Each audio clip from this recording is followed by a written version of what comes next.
नमस्कार बच्चों, आज हम संस्कृत में समय लेखन करेंगे। तो संस्कृत में समय लेखन करने के लिए बच्चों हमें 4 चीजों का ध्यान रखना होता है। जैसे आप हिंदी में भी साढ़े, पौना, सवा इन शब्दों के द्वारा समय को इंगित करते हैं, उसी प्रकार से संस्कृत में भी आपको ये 4 चीजें ध्यान रखनी है। जैसे कि वादनम, सार्ध, सपाद, पादोन। वादनम मतलब बजे, सार्ध मतलब साढ़े, सपाद मतलब सवा, पादोन मतलब पौना। तो संस्कृत में समय लेखन करने के लिए आपको संख्यावाची शब्दों का ज्ञान भी होना चाहिए। तो बच्चों, जैसे आप नॉर्मली संख्या लिखते हैं संस्कृत में, इसमें थोड़ा सा डिफरेंस है। तो इसमें जो संख्यावाची शब्द हम यूज करेंगे वो है एक, द्वि, त्रि, चतुर, पंच, षड, सप्त, अष्ट, नव, दश, एकादश, द्वादश। ये संख्याएं आप संस्कृत में यूज करेंगे। इस तरह से लिखना है इन संख्याओं को संस्कृत में।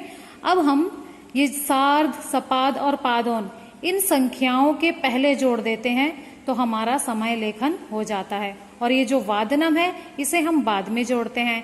तो चलिए कैसे बोलेंगे। सार्ध एक वादनम यानी कि 1:30 बज रहा है। सपाद एक वादनम यानी कि 1:15 हो रहा है। पादोन एक यानी कि 1:45 हो रहा है। इसी तरीके से सार्ध द्वि वादनम का मतलब 2:30 बज रहे हैं। सपाद द्वि यानी कि 2:15 बज रहे हैं। पादोन द्वि यानी कि 1:45 हो रहे हैं। इसी तरीके से त्रि में सार्ध त्रि वादनम 3:30 बज रहे हैं। सपाद त्रि वादनम 2:15 बज रहे हैं। पादोन त्रि वादनम 2:45 बज रहा है। चतुर के केस में इसको सार्ध चतुर्वादनम, सपाद चतुर्वादनम, पादोन चतुर्वादनम, सार्ध पंचवादनम, सपाद पंचवादनम, पादोन पंचवादनम, सार्ध षड्वादनम, सपाद षड्वादनम, पादोन षड्वादनम, सार्ध सप्तवादनम, सपाद सप्तवादनम, पादोन सप्तवादनम, सार्ध अष्टवादनम, सपाद अष्टवादनम, पादोन अष्टवादनम, सार्ध नववादनम, सपाद नववादनम, पादोन नववादनम, सार्ध दशवादनम, सपाद दशवादनम, पादोन दशवादनम, सार्ध एकादशवादनम, सपाद एकादशवादनम, पादोन एकादशवादनम, सार्ध द्वादशवादनम, सपाद द्वादशवादनम और पादोन द्वादशवादनम।